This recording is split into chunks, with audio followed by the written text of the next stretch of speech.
What's up, girl? Yo, T. What's up, T? Hot tea. What's up?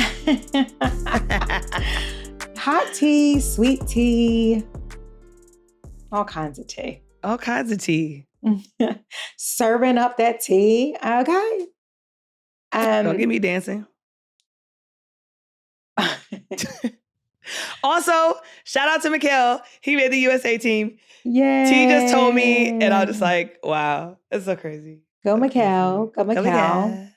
Speaking of the NBA, like this is now that, we are talking about the summer, free agency is a huge part of summer of players that are available this summer. So let's jump in. Let's talk about free agency. There's a good amount of players that are available, and let's talk about maybe some of the top players that are available. Like I think about there's a bunch. Let's talk about Christian the bags Wood. they're giving out. Oh, bags first? Okay. What about those bags? I mean, it's actually simultaneous, but it's just like the people we're talking about, they're not getting just like pennies on a dollar. No. It's like $269 over 5 years. $290. It's crazy. Million. I would take a little bit of that and be fine. Dólares, okay? Yeah. Wow. So I know there's a good amount of players that are available. I see funny, like one of the players that Mikal used to play with at the Suns. And I'm curious to hear from you, like more about how you see his game, but he is a free agent right now, Kelly Oubre. He was recently in Charlotte and he played on the Suns, and very like eccentric, like fun person, big giant personality, but curious to see, like, he's been around the league for a good amount of time. And, I found him to be very explosive. I think he takes shots, like he's not afraid to get in there. Like he's aggressive. And I like that. Like when I talk about having an eye of the tiger, like Oubre has that. Yeah. I think sometimes that he doesn't always like make the right decisions. And sometimes he plays very much selfishly.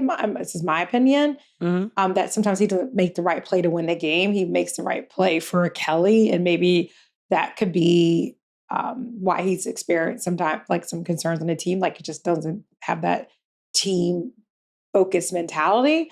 But I do respect Kelly as a player. But what are your thoughts about Oubre? I mean, I think that he's essentially a piece, a good piece. When you need like you said, like high volume scoring, you need somebody to get in there and not afraid to shoot the ball, not afraid to take risks. So sometimes, when teams go on runs, like you have people playing tight, people playing safe. And I feel like Kelly is like a person who doesn't get nervous per se. I don't know if that's true, but that's like what he gives off, is that he's not afraid to make the big plays, even if, the big plays are reserved for a bigger name or a bigger player. Because, the league is about, this is how I describe the league, is like characters. There's main characters and there's role players.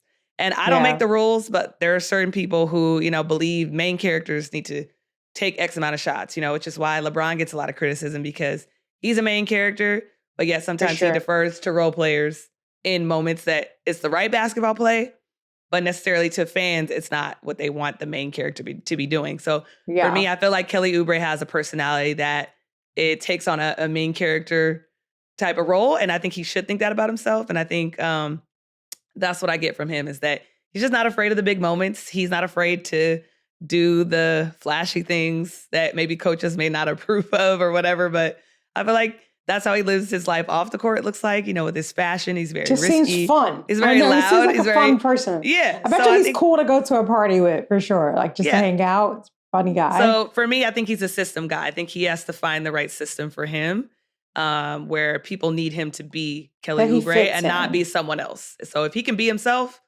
I think he's a great asset. And if he has to conform and be like other people or do something that is disagreeable, I think he could be an outlier and kind of give you some problems. That's kind of how I feel. Okay, Kelly. We're rooting for you, Kelly. We are. You can't come to Brooklyn, though. You can't have Yeah, we don't really need that position right now, but there are other teams out there. Okay, Mikal Bridges' mother. GM. I just don't think that we need another small forward. We don't. Okay, other free agents that are out there. You heard me mention Christian Wood. You have PJ Washington, Grant I don't know who's Williams. still on the table, but I can talk about the free agents I've seen, land places, I think. I don't know who's still on the table. You probably know that better than me, but. Well, I named some of the ones. I don't know where they're at, but some of the folks that I just named, they are free agents. I don't know in terms of, these deals happen.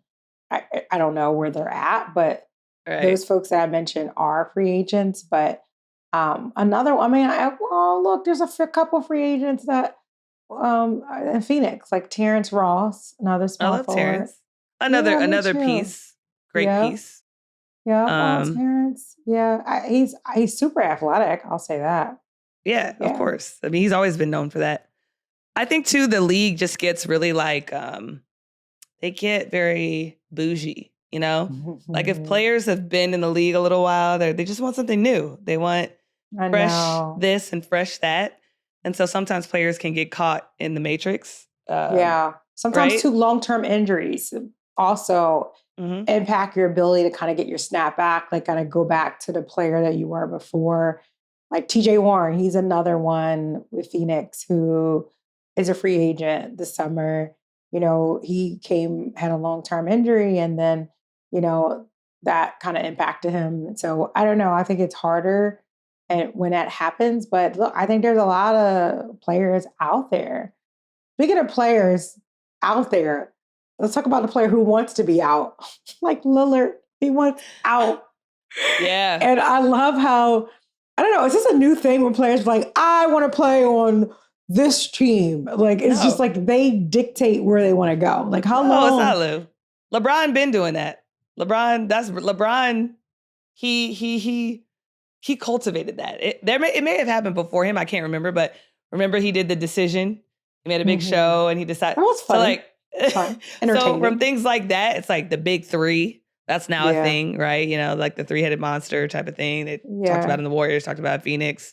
I like Dame. I like his game. I like him as a person. I think he's So Scoot just got drafted. Scoot Henderson, number 3 to Scoot, Portland.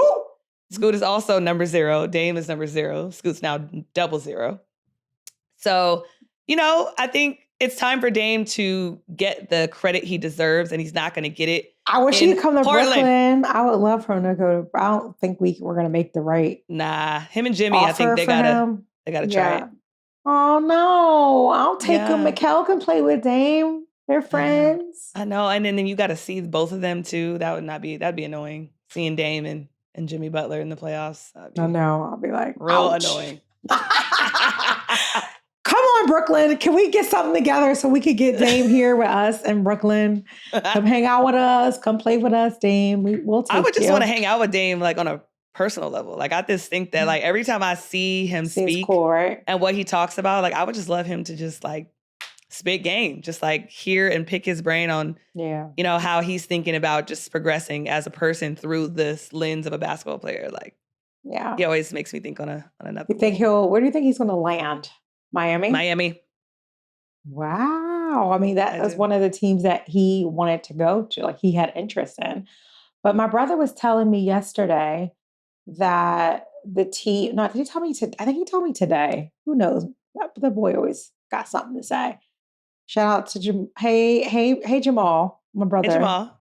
Always has something to say. But of course. He did, I think, he told me today that the team was like, Portland was like, well, like basically you don't dictate kind of like where he wants to go. Like, we're going to entertain the best offer. And, my brother was mad. He was like, look, they trying to hold him back, blah, blah, blah. I'm like, well, Jamal, it's a business and they want the best offer on the table for him. They're not going to be like, well, where do you want to go? And let me help you make the selection. Like, that's not how it works. Like, they got to get certain things that work best for their franchise, right? So yeah, I mean, also it's power. They don't want to set precedent. Like, even though people request trades, they're like, at some point, they're like, the buck stops here. Like, y'all not gonna just keep telling us what to do with our dollars and our franchise. Like, so I think it's like a double-edged sword, Very double-edged sword. Well, Tippers, look, Shay and I could go all day. Like, we love ball and we could talk about, like, but who are some of some of the free agents and where do you think Dame's gonna land? We should have a little poll for that. We should create a poll. Where would Dame go? Also, what's going to happen to James Harden and the Joel Embiid situation? Right. What is going to happen? Where are they going? Where's he going? Are they going? I think Harden's out. We got to keep our eyes on that. I don't know about Embiid. I think he needs to go. I think Joel needs to go. He's been in Philly forever. Yeah, but he needs to get a new vibe. I don't know if Philly's going to. You think Philly let him go? I don't know. I think Harden wants out. I think they got that investment. They got their hooks in him. So I don't know. Yeah, I don't think so. You got a phenom like that. It's hard to let him go. Like, just go ahead, go be. And he needs to go. Look, I know like our time is up, but Philly's track record. People leave them and become like their very best. So I could just say like, Embiid will leave. He'll probably go get a championship somewhere. I hate to say it. No, he will. He will. Mark my words. If he leaves Philly, he will win a chip. Okay. Mic drop. You guys heard it. Shay did a mic drop. If Embiid leaves, a chip is going to be in his near future very soon. So, but let's know what you think, right? So hit us up at Tipping the Scales, at LaShayla, at Tennille Alvarez. Let us know what you think is going to happen as we enter the next season. And remember to follow Tipping the Scales wherever you get your podcasts. Okay, tippers? See you later. Bye.